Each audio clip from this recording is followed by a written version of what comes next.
Oh, can you pause it there? She put her purse next to the guy, so she's coming closer towards his proximity. Putting an object near somebody would not be happening on a first date. And a trust signal too, because it's her wallet. These 3 body language experts will watch these 5 couples going on dates.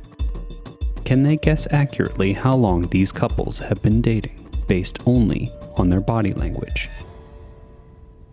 Let's begin.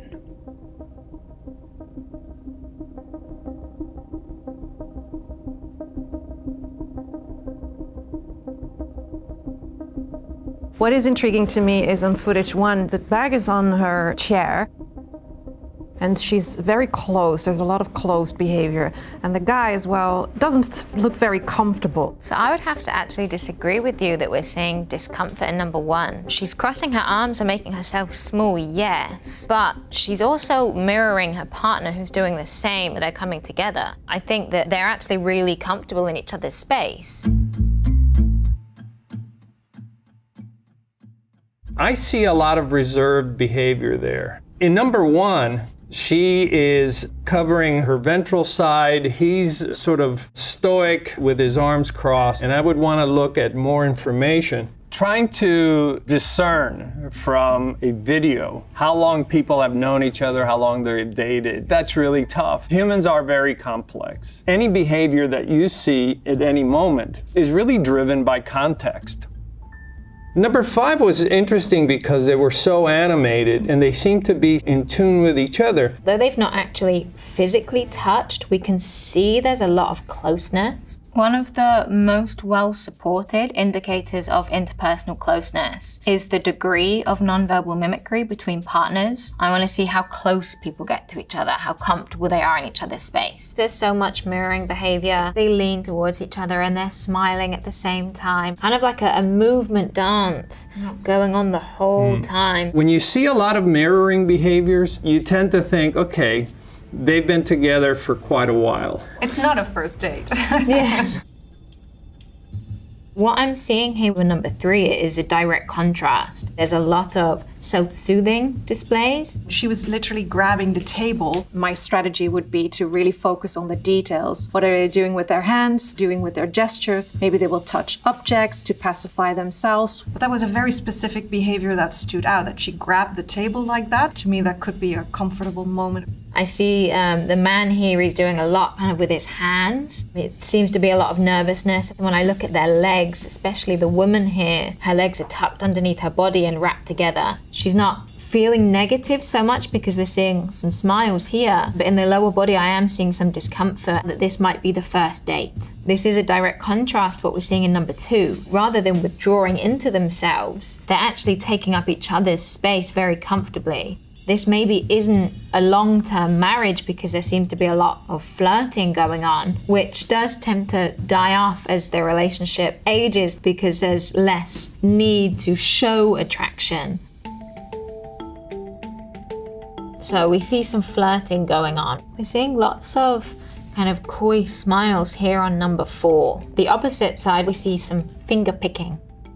When people are trait anxious rather than dispositionally anxious, you see lots of picking of the fingers. The person on the right, they still have their hands low between the legs. That's very much a comforting behavior. And even though the person on the left has both moved back and forward, there was no reciprocity.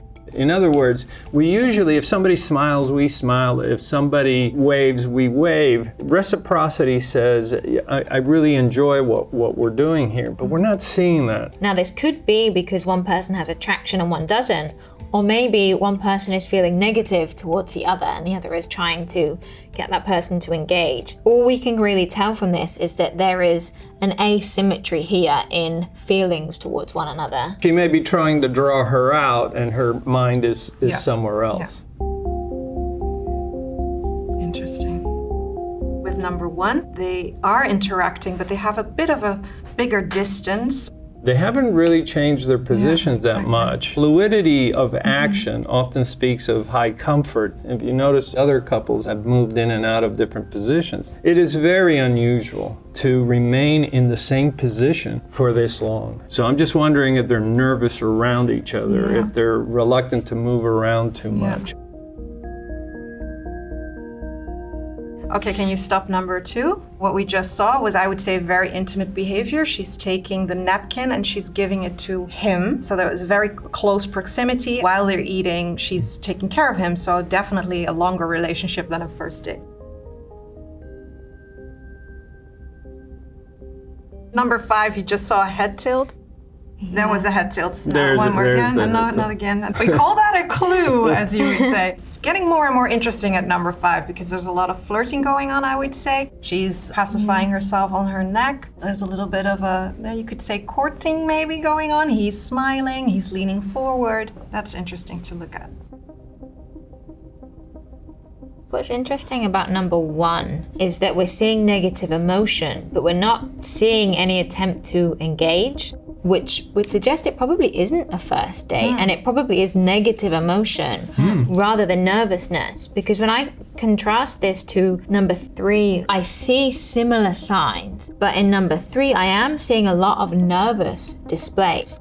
Seeing some really heavy breathing here. You can see her chest going up and down quite a lot. She's taking quite deep breaths. The emotion's positive, but we're seeing that discomfort at the same time. And we see number 1, we see a smile. Yay. We see some positive emotion. Maybe the food is coming. Maybe he's apologized for something. One would hope.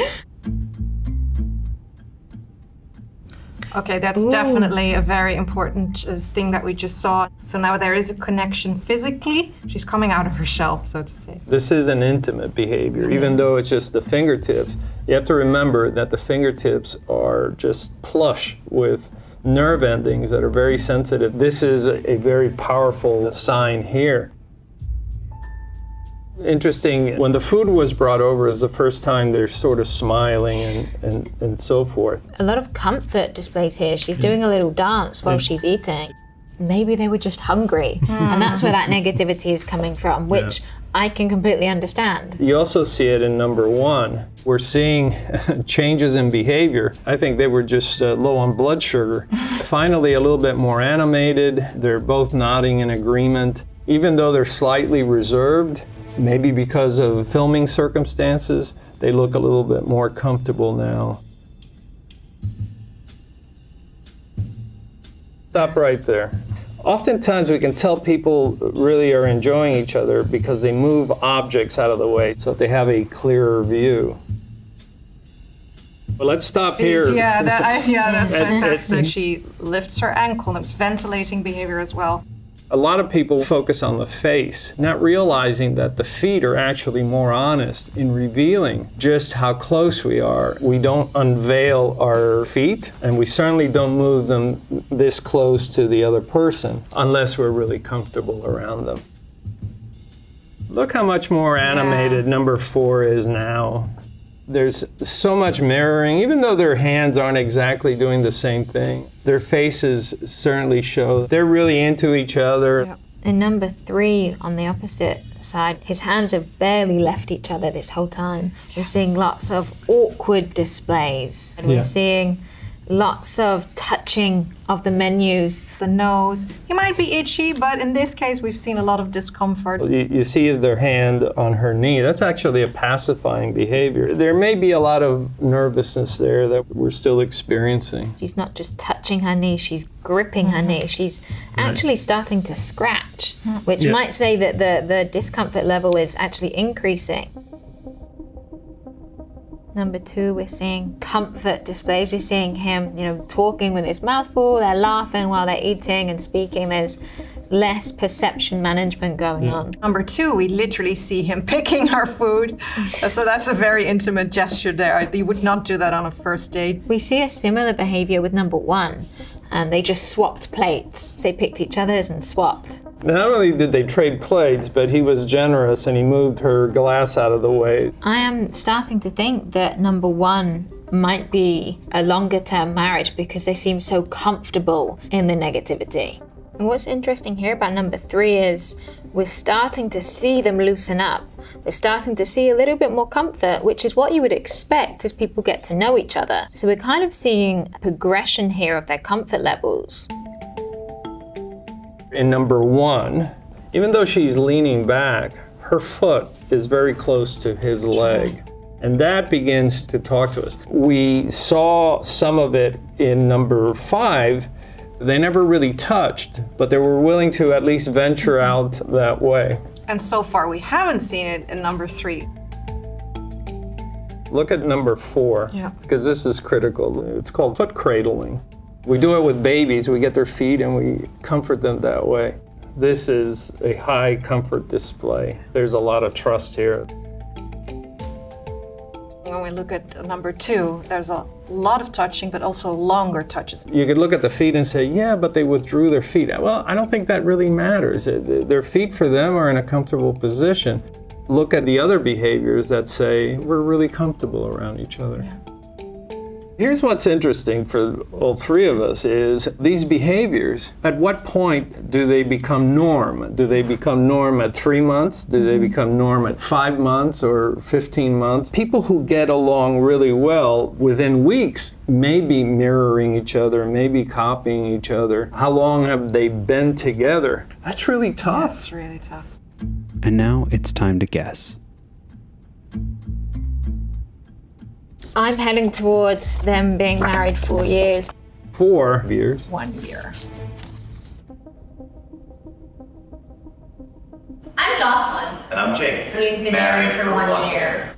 I'm not surprised by this just because they seem so comfortable and they didn't seem to be engaging in any perception management whatsoever. For the first few minutes, they just sat there, not really moving, not really interacting. It's interesting that now that we're looking directly at their faces, you kind of get a sense that, yeah, I can see this as a couple for a long time. I'm torn between married 4 years or dating 5. Dating 5 years. I'm Courtney. I'm Mikey. Been together 5 years. 5 years. I almost put 5 years for this one just because they seem so touchy. Maybe it wasn't marriage yet. Maybe this touching behavior will slowly start to fade in the nicest possible way. To me, the number doesn't matter. The fact is that you could tell immediately this couple really likes each other. Of all the couples, they're the one that are closest to a first date. I'm John. I'm Lauren. This is a blind date. Blind date. Oh, well. Well done. And with all those touching behaviors, finger touching, rubbing, that says to me, we're not really comfortable. So I'm going to go with my gut, but I think I might be wrong. My name is Dora. My name is Mercedes. I love it here. Yeah, the lack of mimicry was saying to me that it wasn't super long term. One thing you can tell, how much empathy is also displayed. When one was reluctant to talk or was a little stoic, the other one helped to bring the other one out. That's also a good sign of a good relationship. I think it's a first date. A good one. Hi, I'm Brinda. I'm Sahaj. And we've been together for 14 years. Married for 4. I'm kicking myself with this one because prior to this, I said my strategy was look for the most mimicry. They showed the most mimicry, and I just disregarded my strategy. Okay, we want the PhD back. Yeah. Once again, as we looked at this couple, yeah, we saw the mimicry, we saw the joviality, they were having a good time. Whether it's a date or an experience, in essence, that's really what matters. Yep.